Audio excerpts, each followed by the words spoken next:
É maravilhoso a gente poder agora, irmãos, meditar na palavra. Eu quero convidar você para abrir comigo lá em primeiro livro de Reis, capítulo 18. Nós vamos ler o verso 20 e 21 para nossa edificação nesta manhã. 21. Diz assim: Então enviou Acabe mensageiros a todos os filhos de Israel e ajuntou os profetas no Monte Carmelo.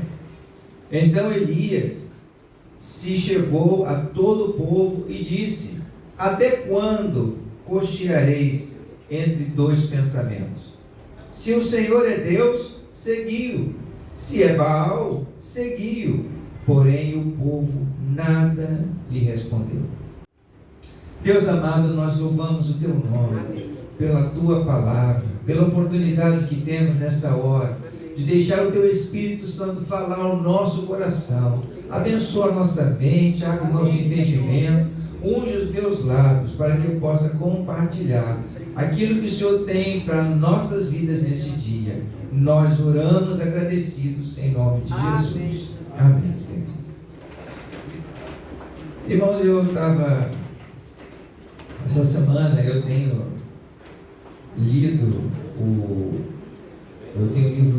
livro de Jó, e a experiência que Jó passou durante a sua vida, né, muitos conhecem, né, os sofrimentos que Jó passou, até de uma maneira muito traumática.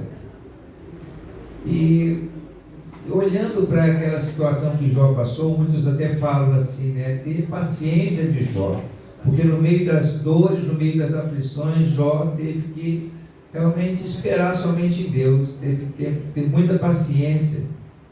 E no meio de toda aquela luta, toda aquela dificuldade que Jó passou, está escrito lá no livro de Jó, no capítulo 19, de Jó. Eu quero ler esse trechozinho aqui do livro de Jó, que eu achei assim tremendo. Quem me dera, disse Jó, quem me dera fossem agora escritas as minhas palavras, quem me dera fossem gravadas em um livro. Que pena, que com pena de ferro e com chumbo para sempre fossem esculpidas na rocha. Porque eu sei que o meu Redentor vive e por fim se levantará sobre a terra. Depois, revestido esse meu corpo da minha pele, em minha carne verei a Deus. Ver-o-ei por mim mesmo, os meus olhos o verão, e não outros. De saudades me desfalece o coração dentro de mim.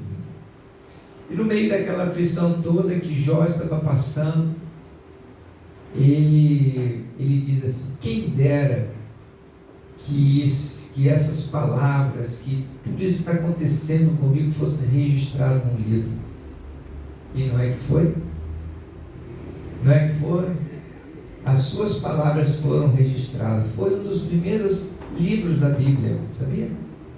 O conjunto do Pentateuco, que são 5 livros da lei, e o livro de Jó foram os primeiros livros escritos da palavra. E Deus contemplou ali o desejo não, aquela expectativa, aquele sentimento que estava dentro dele, vivendo aquele momento difícil, e Deus contemplou no meio da aflição. E sabe o que isso quer dizer para mim? Que Deus é fiel. Deus é fiel, Ele conhece nossos corações. E aí vem aquela pergunta, né? Será que somos fiéis? Ou será que nós vamos ser fiéis apenas quando as coisas estão bem? Será que nós vamos ser fiéis apenas quando tudo está correndo a mil maravilhas perto da gente? Nós vamos nos lembrar que Deus é bom, que Deus é fiel? Pois no meio dessa luta, no meio dessa aflição, quando ele, em tamanha angústia, ele dizia: quem dera que tudo isso que eu estou vivendo, que essas minhas palavras fossem gravadas num livro. Mas eu sei que meu Redentor vive e que por fim se levantará, e eu o verei face a face. E essa minha carne vai, quando estiver meu corpo revestido novamente, eu estarei na presença dele. E não é que ele esteve? Quem conhece a história de Jó sabe que lá no momento do final ele estava lá e Deus o contemplou e ele disse o seguinte: antes eu conhecia de ouvir falar, mas agora meus olhos te veem. Mas o que isso tem a ver com o texto que acabamos de ler? Vem a pergunta. Esse momento em que Elias se volta para a nação de Israel, para nós entendermos o contexto, Elias estava sendo muito criticado por Acabe, o rei de Israel naquela ocasião, por conta da profecia, por conta da palavra que Deus estava trazendo aos lábios de Elias. E todas as vezes que o profeta Elias abria sua boca, Acabe já ficava preocupado, porque ele sabia que vinha juízo, maldição, alguma desgraça estava ali acontecendo por conta dos pecados de Acabe e de Jezabel, sua mulher, e que estava levando toda a nação de Israel a se afastar do Senhor. E a nação de Israel estava longe dos caminhos do Senhor nessa ocasião, porque eles viviam divididos entre dois pensamentos. Eles serviam aos Baalaíns, que eram um deus Baal, era um deus que eles dos deuses daqueles povos naquela época, como Azerá, que era um ídolo, um poste ídolo, que eles cultuavam esses ídolos e estavam fora do propósito de Deus. E por essa razão, Elias, que era um profeta usado poderosamente por Deus, fazia muitos sinais para o povo naquela época. Acabe ficou procurando matá-lo. E numa ocasião, quando Obadias foi e encontrou-se com Elias, diz aqui no capítulo 1 Reis 18, no verso 16: então foi Obadias encontrar-se com Acabe e lhe anunciou, e foi Acabe ter com Elias. Então Elias disse para Obadias: pode ir lá dizer para Acabe que eu vou me encontrar com ele. E Obadias estava até preocupado com aquele negócio, aquele encontro, porque tantas vezes Acabe procurou matar Elias, e quando anunciavam para Acabe que Elias estava em determinado lugar, e ele chegava lá e o profeta não estava, ele mandava matar aquela pessoa que anunciou que Elias estaria lá e não estava. Então Obadias ficou preocupado: não, pode dizer para ele que eu vou me encontrar com ele. E aí foram, diz aqui no verso 17: vendo, disse-lhe Acabe, és tu perturbador de Israel? Acabe foi e disse para Elias: você é um perturbador? Então respondeu Elias: eu não tenho perturbado Israel, mas tu e a casa do teu pai, porque deixaste os mandamentos do Senhor e seguiste aos Baalaíns. Agora, pois, manda juntar a mim todo Israel no Monte Carmelo, como também os 450 profetas de Baal e os 400 profetas do poste ídolo, que comem da mesa de Jezabel.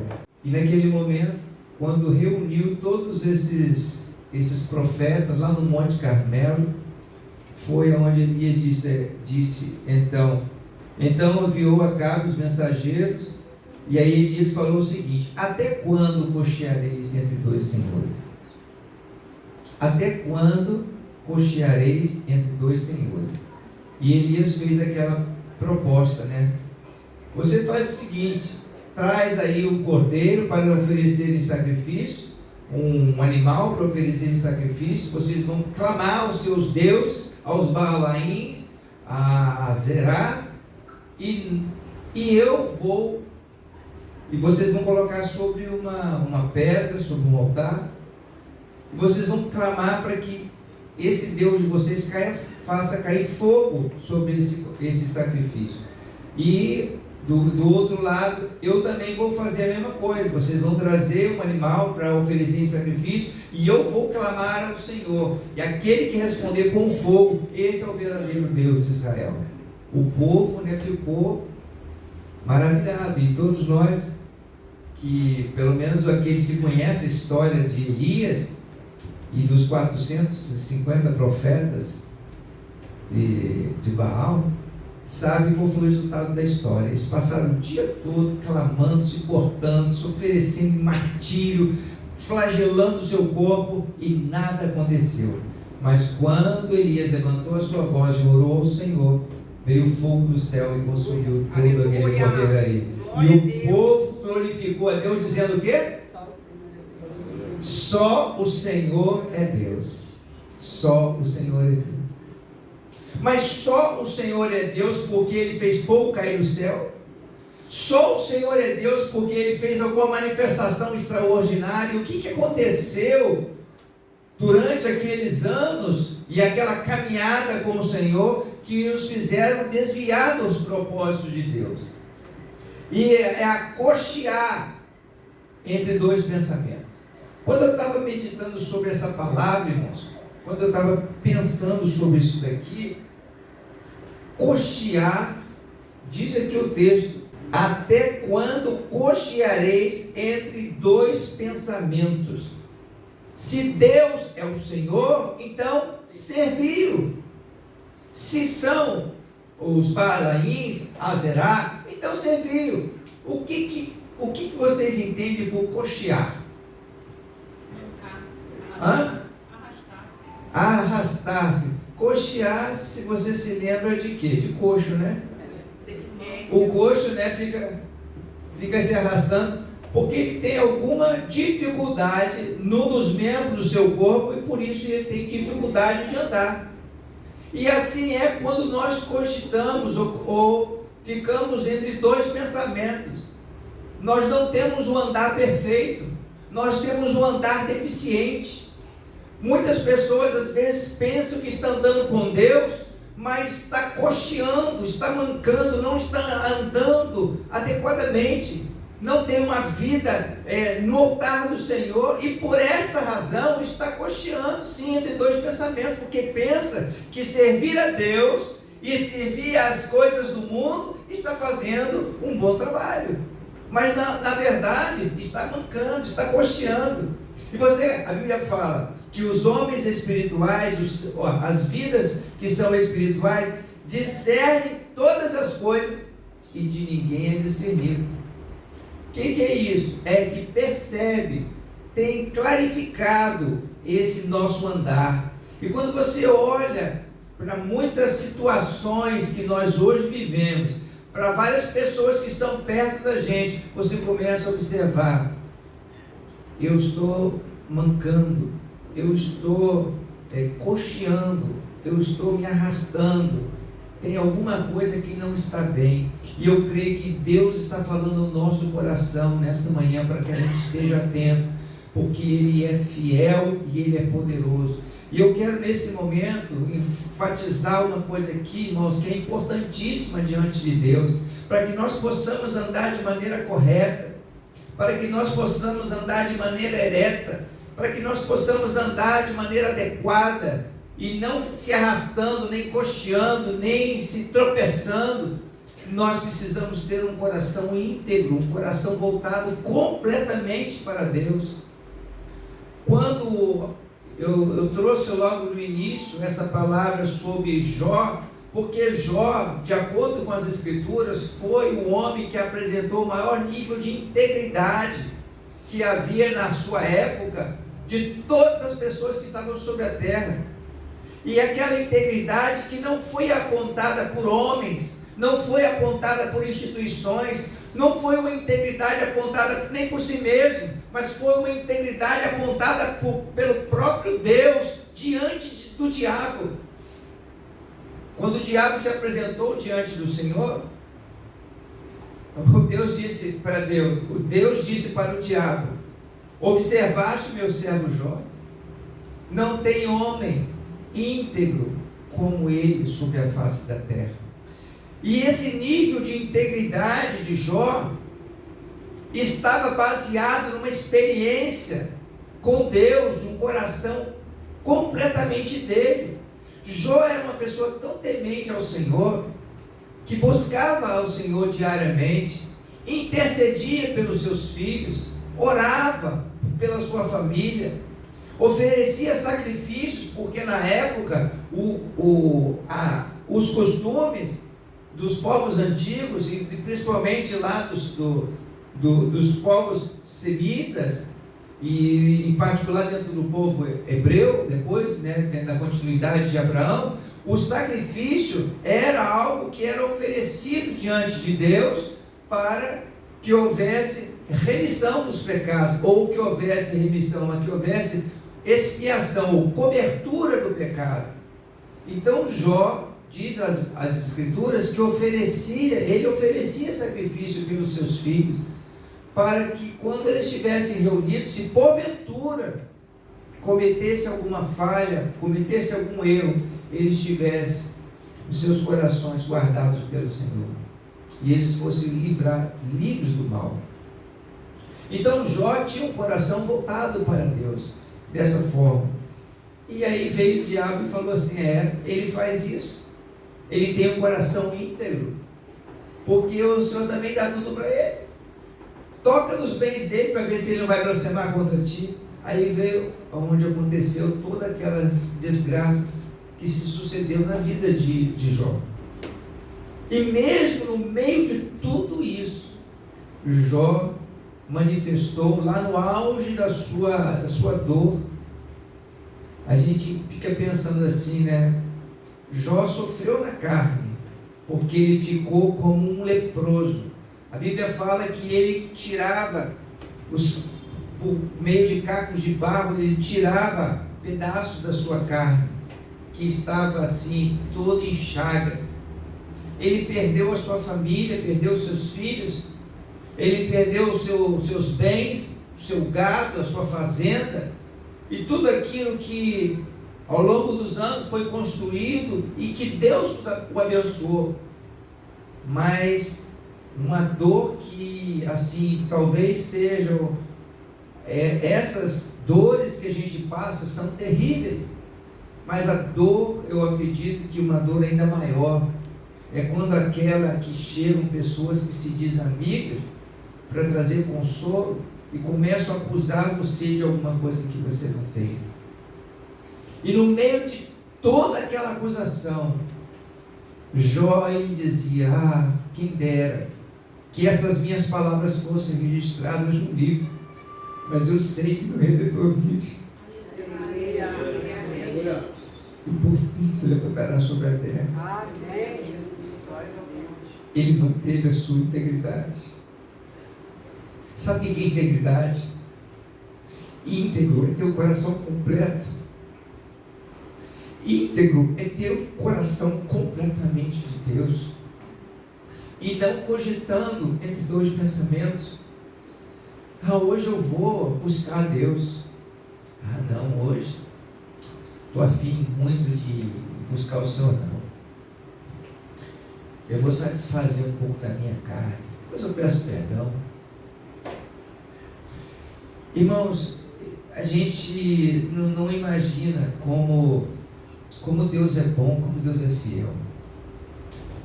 Nós ainda há pouco ouvimos alguns testemunhos aqui, mesmo diante das nossas fragilidades, toda a nossa fraqueza, Deus permanece fiel. Ele permanece do nosso lado. Deus sabe perfeitamente as situações que a gente enfrenta, que às vezes nós não temos nem condição de enfrentar, mas Ele está ali do nosso lado para nos dar apoio. Mesmo quando nós tropeçamos, quantas vezes meus pés quase resvalaram, mas o Senhor, com a sua graça, com a sua misericórdia, me susteve, porque meu coração pertence ao Senhor. Eu lá na minha mocidade, quando eu cogitava em dois pensamentos, eu pensava que eu estava caminhando, procurando agradar a Deus na igreja, mas ao mesmo tempo satisfazendo os meus interesses pessoais, os meus desejos da carne. Eu pensava que com isso eu estava ali, a minha vida estava bem.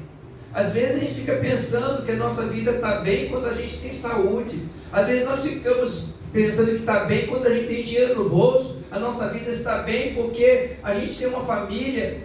Não, a nossa vida só vai estar bem quando o nosso coração for totalmente de Deus, quando a nossa vida estiver sob os cuidados dele, porque aí, em todos os sentidos, Deus vai estar nos sustentando, vai estar nos ajudando. Diz lá no Evangelho de João: as minhas ovelhas ouvem minha voz, elas me conhecem, e eu dou-lhes a vida eterna, e elas jamais perecerão, porque elas estão seguras nas minhas mãos. Então nós estamos seguros nas mãos de Deus, e por isso, quando o Senhor espera um coração íntegro da nossa parte, Ele não quer que a gente fique cogitando entre dois pensamentos, mancando, cocheando, como diz aqui o profeta, mas que o nosso coração esteja realmente totalmente ligado com Ele. Quando a gente fala de integridade, a gente está falando a mesma coisa. Íntegro quer dizer inteiro, completo. Lá no Salmo de Davi, no capítulo 15, o salmista diz assim: quem entrará no meu santuário? Quem habitará no meu santo monte? Vamos ler lá, vamos ler aqui o capítulo 15.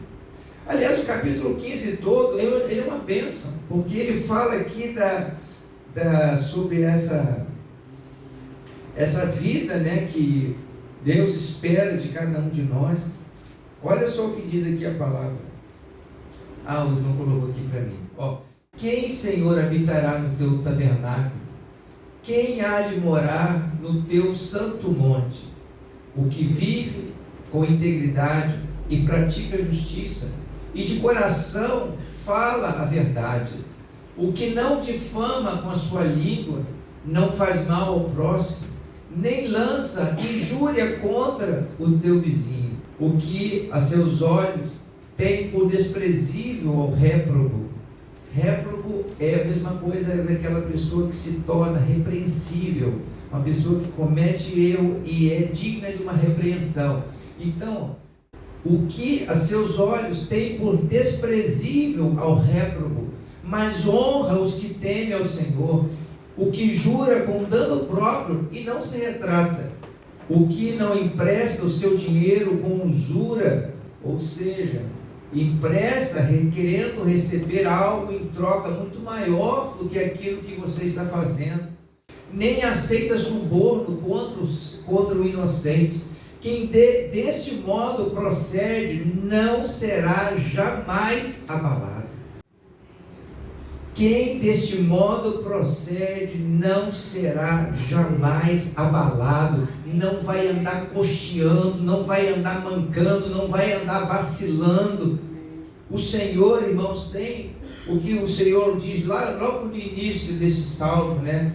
Quem vai habitar no santuário ou no monte do Senhor, vai estar na presença do Senhor, é aquele que tem um coração íntegro. Lá em segundo livro de Crônicas, no capítulo 16, no verso 9. Isso aí, vamos ler a primeira parte desse versículo. Porque quanto ao Senhor, seus olhos passam por toda a terra, para mostrar-se forte para com aquele cujo coração é totalmente dele. Para mostrar-se forte para com aquele cujo coração é totalmente dele. Isso, irmãos, que é um coração íntegro, é um coração que pertence a Deus e não fica cocheando com dois tipos de pensamento. E agora, vou servir ao Senhor ou não vou servir ao Senhor? Então, quando Elias trouxe essa palavra à nação de Israel, quando disse para eles sobre esse cochear, não é da noite para o dia que a gente começa a vacilar. Isso é um processo. Uma vez eu trouxe uma mensagem aqui falando sobre o desviar-se dos propósitos de Deus, o desviar-se dos caminhos do Senhor. Desviar não acontece assim. Você está hoje aqui, você está buscando a Deus, e amanhã você está buscando as coisas que não tem nada a ver com Deus. Você está buscando as coisas do inimigo. Você não está disposto a servir ao Senhor. Não é assim. Você não acorda num dia completamente diferente do outro, mas isso é um processo. E ao longo do tempo, as coisas vão acontecendo, você se deixa passar uma coisinha aqui, deixa passar outra coisinha ali, você fica entristecido com alguma coisa, não busca Deus, não ora, não se alimenta, não se sustenta na palavra, e daqui a pouco você está envolvido com as coisas que te distanciam do Senhor. Por que a palavra de Deus recomenda tanto para nós? Não deixa de se congregar como é costume de alguns. Antes, busca o Senhor juntos, em unidade com a igreja. Muito mais quando você observa que o tempo se abrevia. O que acontece nesses dias? A iniquidade está se multiplicando, a maldade está se multiplicando, e o mundo está cada vez mais perverso. O mundo está cada vez mais roubando as oportunidades que nós temos de desfrutar dessas belezas naturais que Deus criou. Nós vivemos numa cidade maravilhosa. Eu não creio que o Rio de Janeiro deixou de ser uma cidade maravilhosa pelas coisas que têm acontecido. A cidade do Rio de Janeiro continua sendo uma cidade maravilhosa, porque é a obra maravilhosa que Deus fez aqui nessa cidade. E vamos continuar orando pela nossa cidade para que ela seja maravilhosa em todos os sentidos. Amém. Mas o Senhor não quer que a gente fique desapontado, desanimado com a cidade que o Senhor nos deu, com o país que nós temos, com as coisas que nós vivemos nesse mundo, porque está difíceis. Estão difíceis. Não, mas nós se orarmos, se buscarmos a Deus, Deus vai sarar a terra, Deus vai abençoar a sua igreja, Deus vai abençoar o seu povo e vai abençoar os habitantes dessa cidade, os habitantes dessa cidade, os habitantes do nosso país. Mas é preciso buscar a Deus. O que aconteceu com a nação de Israel? A nação de Israel foi deixando os costumes dos povos que não tinham compromisso com Deus se infiltrar no meio deles. Daqui a pouco eles não estavam mais buscando ao Senhor da mesma forma como buscavam anteriormente. Começaram a servir aos Baalaíns e a Azerote e a outros ídolos, e foi misturando aquilo. E o que acontece?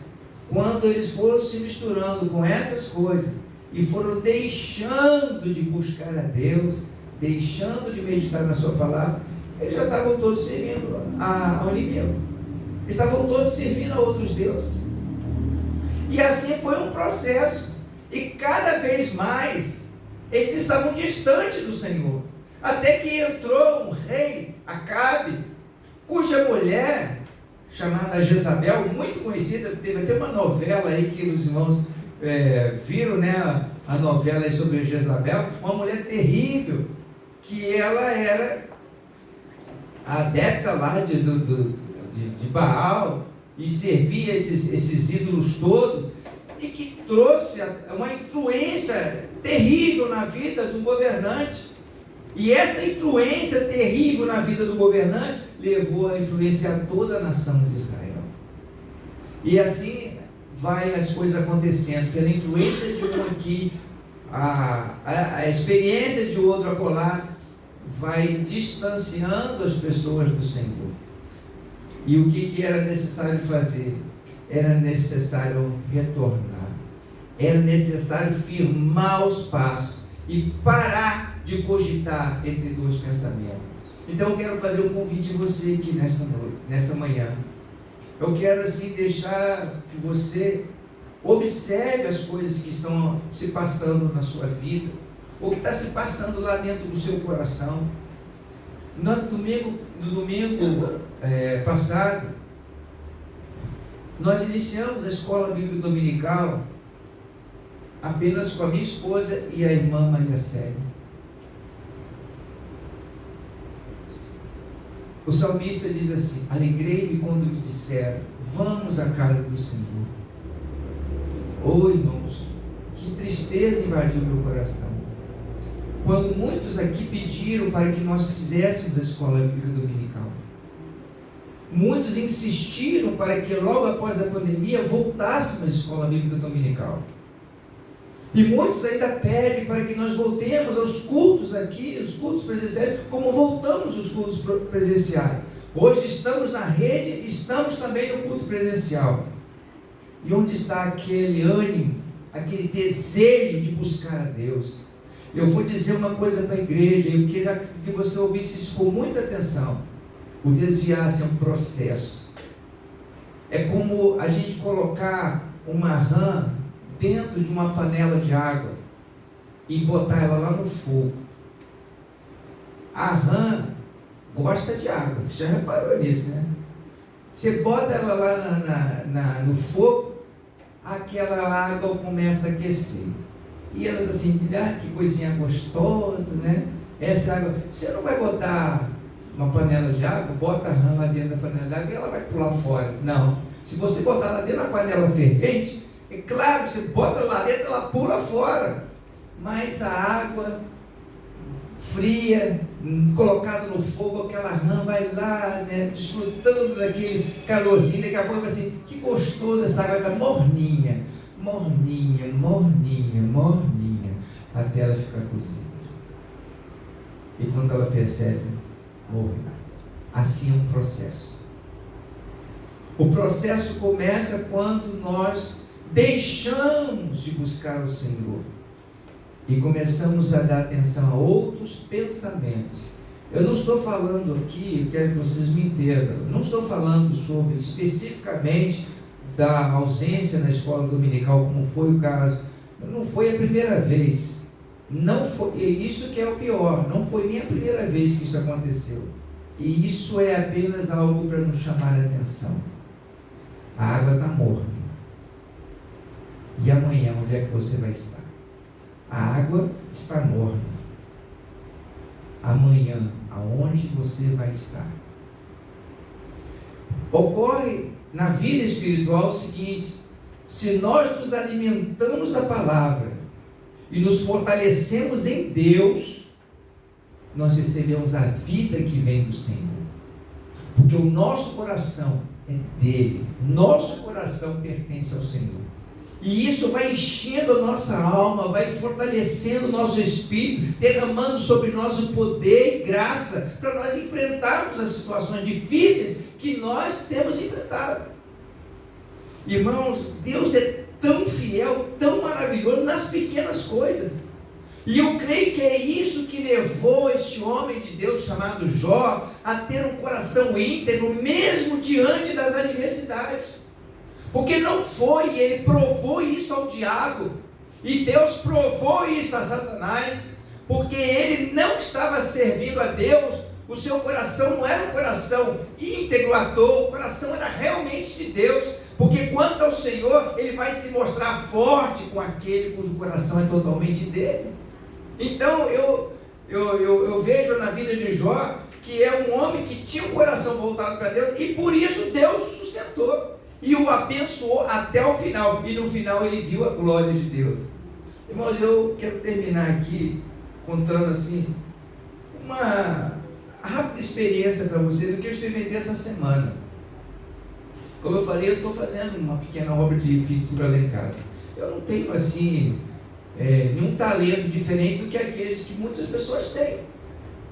A Bíblia fala que quanto à oração, Elias foi um homem de Deus, como a gente está vendo aqui na palavra, clamou e fogo do céu caiu. Ele orou e durante 3 anos e meio não choveu em Israel. E ele depois orou e houve chuva em Israel. Mas a Bíblia diz lá no livro de Tiago que Elias é um homem sujeito às mesmas paixões e fraquezas que nós. Nós somos semelhantes a ele, limitados, carentes, precisamos da graça de Deus. E como eu falei, quantas vezes meus pés quase resvalaram, mas o Senhor me sustentou, o Senhor me fortaleceu, o Senhor me colocou de pé, e é por isso que eu estou de pé até hoje, porque Deus é poderoso para nos firmar os nossos pés, para nos ajudar nas nossas fraquezas. Às vezes nós vacilamos, mas o Senhor está do nosso lado. Mas em meio a tudo isso, essa semana, eu estou fazendo um trabalho lá em casa de pintura, mas aí eu resolvi fazer uma textura lá em casa, né? Textura, eu não sei quem conhece aí, o negócio é complicado de fazer a beça, né? Mas aí eu fui lá vendo no YouTube como é que faz a coisa, como é que faz aquela outra. Aí eu dividi uma parede assim, de quase 6 metros, 5 metros e pouco tamanho, dividi a parede em 3 pedaços, 3 fases assim. Aí eu comprei, segundo os entendidos aí, precisa pelo menos de 2 latas de massa, para poder fazer aquela textura aí. Aí eu peguei e fui lá, comprei as 2 latas de massa. Mandei ver, comecei a fazer a textura, Na primeira, eu dividi a parede em 3 pedaços. Na primeira parte eu gastei quase uma lata inteira. Eu falei assim, meu Pai Celestial, e agora como é que eu vou fazer esse negócio aqui? Aí eu já pensei assim, eu acho que eu vou lá, vou ter que comprar mais massa custa caro. Meu Pai Celeste, como é que vai ser? Aí eu falei assim, Pai, me dá ajuda, me dá a tua graça. E eu abri a lata, depois assim, vou fazer a outra parte, eu tinha terminado uma parte, vou fazer outra, porque se porventura, ao terminar essa segunda parte, realmente precisar comprar massa, eu vou comprar. Aí depois eu vou ficar com uma lata de massa aqui, eu vou botar massa para aqui. Mas Senhor, tem misericórdia do teu servo, ajuda assim a fazer isso. Irmãos, eu terminei a parede, ainda sobrou 1/4 de lata. Amém, glória a Deus. Aí eu falei assim, Pai, obrigado. O Senhor é fiel das pequenas coisas. Deus, irmãos, é tremendo. Deus é fiel, é poderoso. Ele age em todas as áreas da nossa vida. Você talvez esteja passando aí por aqueles momentos, né, que fica como a irmã ainda há pouco, de manhã estava apontando aqui o testemunho. Às vezes a gente se decepciona com a igreja, decepciona com o pastor, decepciona-se com o irmão, que você entra na igreja, que acontece isso, aí você logo não quer saber de seguir ao Senhor, você vai, não, então eu vou buscar as coisas lá de fora, eu vou buscar as coisas do inimigo, vou buscar as coisas desse mundo, eu vou aproveitar essa vida. E como o Pablo pregou aqui no domingo passado, à noite, eu gostei muito da palavra que o Pablo disse, você vai ganhar o mundo todo, o que você vai fazer de sua alma depois, se você perder a sua alma? O que adianta, irmão, nós conquistarmos tudo nesse mundo, conquistarmos tudo na nossa vida e nós não passarmos a eternidade longe de Deus? Isso é a pior notícia que alguém pode ter alguém que passa a eternidade fora da presença do Senhor. Por isso nós podemos começar a gozar da vida eterna hoje, porque a vida eterna é conhecer Jesus, a vida eterna é estar na presença do Senhor, a vida eterna é buscar a Deus nas nossas devocionais, é colocar a nossa vida no altar do Senhor e buscar Ele com todo o nosso coração, porque como nós lemos lá no livro dos Salmos, no capítulo 15, quem busca a Deus e quem vive dessa forma jamais será abalado. O Senhor vai sustentar a sua vida, Deus vai lhe dar graça. E eu quero assim deixar com você essa mensagem nesta manhã. Como é que está a água da sua vida? Como é que está o seu coração, né? O seu coração, os seus pensamentos. Está pensando ainda em 2 tipos de pensamento. Vou ficar um pouquinho lá fora, não, ficar também aqui dentro. Quando eu falo aqui dentro, é na comunhão com Deus. Não estou falando necessariamente dentro de uma igreja, mas dentro, no que diz respeito a uma comunhão viva e sincera com o Senhor. Porque essa comunhão, irmãos, dela nós dependemos. Sem ela nós não podemos viver. E é o Senhor que vai capacitar você, vai lhe dar graça para enfrentar todas as situações adversas que passar por essa vida, porque Ele é fiel. Não basta você dizer assim, né? Deus é bom, Deus é fiel. Não, eu tenho experimentado. É preciso você experimentar quão bom e quão fiel é o nosso Deus. Amém? Deus abençoe seu coração.